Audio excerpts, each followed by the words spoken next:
Videos देखने के लिए सब्सक्राइब करें जनसत्ता.com, बेल आइकन दबाकर पाएं लेटेस्ट नोटिफिकेशंस।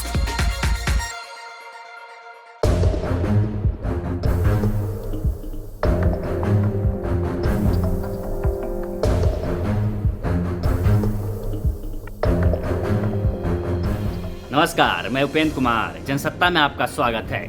यूपी से लेकर पंजाब तक और उत्तराखंड के पहाड़ों से लेकर गोवा के बीच तक विधानसभा चुनावों का सुरूर जैसे जैसे चढ़ रहा है, वैसे वैसे बागी उम्मीदवारों का खेला भी अपना रंग दिखा रहा है। क्या बीजेपी, क्या कांग्रेस और क्या सपा बसपा अकाली दल, बागियों के कहर से कोई भी बच नहीं पाया है। अपर्णा यादव, कैप्टन अमरिंदर सिंह, सुखदेव ढींगसा, हरक सिंह रावत, स्वामी प्रसाद मौर्य और उत्पल पारीकर, बागियों की इस लिस्ट में कई हैवीवेट नाम शामिल हैं।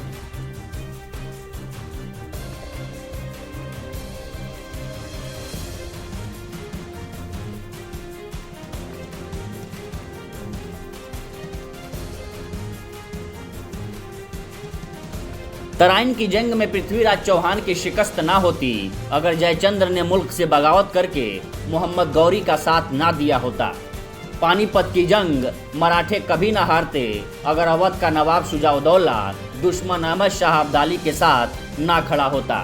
और साल 2017 के यूपी विधानसभा चुनावों में सपा के टीपू की यूं ही बुरी तरह हार ना होती अगर उनके चाचा शिवपाल यादव ने बगावत का बिगुल ना फूका होता। कहने का मतलब ये है कि मध्यकाल से लेकर 21वीं सदी तक के भारत तक राजवंशों से लेकर राजनीतिक दलों तक बागियों के कहर से कोई नहीं बच पाया है। ऐसे में जब 5 राज्यों के विधानसभा चुनाव सिर पर हों तो कुछ दिग्गज बागियों से रूबरू होना तो बनता ही है बॉस।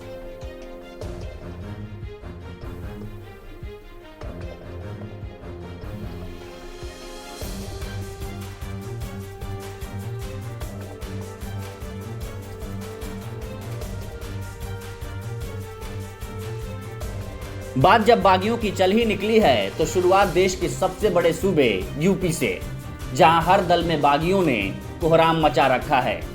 यूपी के दमदार बागियों में सबसे पहले नाम आता है यादव परिवार की छोटी बहू रानी अपर्णा यादव का, जो ऐन चुनाव के वक्त न सिर्फ समाजवादी पार्टी से बगावत कर गईं बल्कि अपने जेठ अखिलेश यादव के खिलाफ जाते हुए उनके धुर विरोधी योगी आदित्यनाथ से जा मिली। अपर्णा की बगावत और उनके बीजेपी में शामिल होने की घटना को योगी का अखिलेश को करारा जवाब माना जा रहा है। दरअसल अखिलेश ने सीएम योगी के 3 मंत्रियों स्वामी प्रसाद मौर्य, दारा सिंह चौहान और धर्म सिंह सैनी का भाजपा और योगी सरकार से इस्तीफा करवाकर उन्हें सपा में शामिल करा लिया था। ये योगी सरकार के लिए एक जोर का झटका था, जिसके बाद जमीन पर सपा कार्यकर्ता कहने लगे थे कि योगी जी से अपने मंत्री नहीं संभल रहे तो भला वो सरकार क्या संभालेंगे। अब अपर्णा यादव की बगावत के बाद कुछ यही बातें भाजपा कार्यकर्ता कहते नजर आ रहे हैं। मगर बीजेपी और सपा ही यूपी के इकलौते दल नहीं हैं जो बागियों से परेशान हैं। कभी राहुल गांधी की करीबी माने जाने वाली रायबरेली की विधायक अदिति सिंह ने चुनाव की तारीखों के ऐलान से कुछ ही हफ्तों पहले कांग्रेस से बगावत कर दी और भाजपा में शामिल हो गई। बीजेपी ने उन्हें टिकट भी दे दिया। इसी तरह बहुजन समाज पार्टी की विधायक वंदना सिंह ने भी अदिति के साथ ही अपनी पार्टी से बगावत की और बीजेपी का झंडा उठा लिया।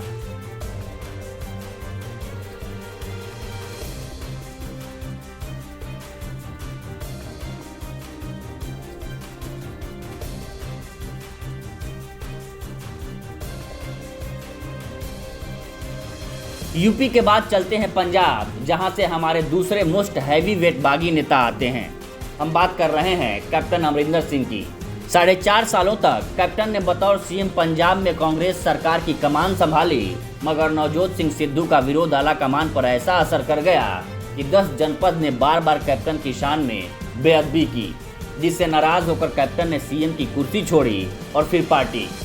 इन चुनावों में कैप्टन अमरिंदर सिंह बीजेपी के साथ गठबंधन में चुनाव लड़ रहे हैं और उनके इस गठबंधन के एक और सहयोगी हैं अकाली दल के बागी सुखदेव ढींढसा।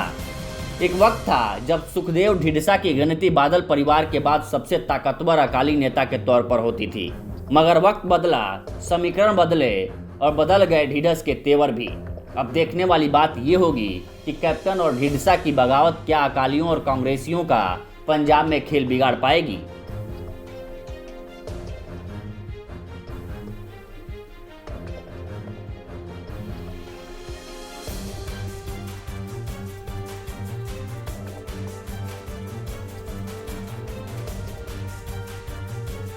पंजाब के बाद चलते हैं पहाड़ प्रदेश उत्तराखंड में, जहां बीजेपी अपने बागियों से परेशान है।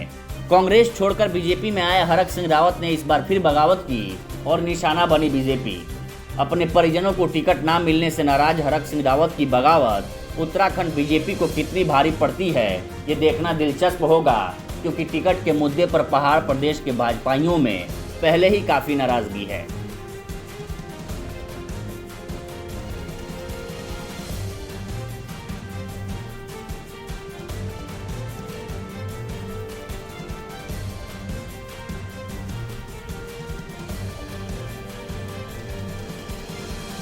और आखिर में चलते हैं गोवा वाले बीच पर, जहां कभी बीजेपी का चेहरा रहे मनोहर पर्रिकर के बेटे उत्पल पर्रिकर ने ही बगावत का झंडा बुलंद कर दिया है।